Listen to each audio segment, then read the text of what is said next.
Pleased to be joined by Dr. Robert Scott Bell. A lot of people know you from your radio show and various media throughout the country and throughout the world, and happy to have you here today. Let's first talk a little bit about silver, and there are many benefits to this mineral. Can you just touch on a few of those?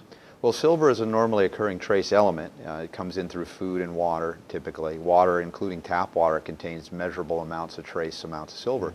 And of course, we go to spring water, tap water, seawater, as well as if we talk about milk. This is the thing that surprises most people. Really? It's in cow's milk and goat's milk and human breast milk.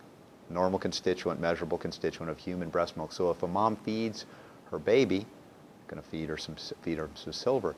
So it's a normal thing. It's in whole wheat and whole grains. It's in the soil. It's a very high content in medicinal and edible mushrooms. Of all the plants and foods on the planet, mushrooms contain the highest quantities of silver. And in that term, or in that regard, we realize that it is not a foreign or strange toxic metal per se, like mercury or cadmium or lead or arsenic or aluminum even. And that was an important thing for me to understand as well, because as a homeopath I work with non-toxic substances, and in fact many people that have come to me over the years, including their children, have been very metal toxic due to mercury, aluminum, and other things. So for me to work with silver, I had to be able to find a form of it, or a species, if you will, of silver that would be non-toxic, non-accumulating, and that could be utilized for all of the wonderful benefits that it has. That some people know a lot about a few of them, but there are a lot more that people aren't aware of. When we talk about silver, just to clear up any misconceptions, are we still talking about the metal that, you know, people put gold and silver together? Yeah, a shiny, conductive, noble metal. Yeah, in fact, as a trace element, we're not talking about chewing on coins necessarily, although I had a great story of taking a coin. Remember when silver was money? Yes. Actually, it still is technically, but that's another story. You know, I had one of these crocks, if you have, with the 5-gallon water jugs you put on there.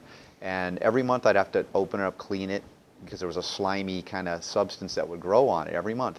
And then I said, you know, as I was learning more about silver and its properties, and we can get into that, I said, what if I do like they did in the Old West and then throughout ancient times? I threw a silver coin, an old silver coin in there, and a year later, I kept checking it. A year later, still no slime.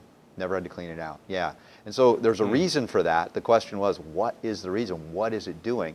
And how can we harness that to be utilized in the body, whether it be an animal or a human or a baby?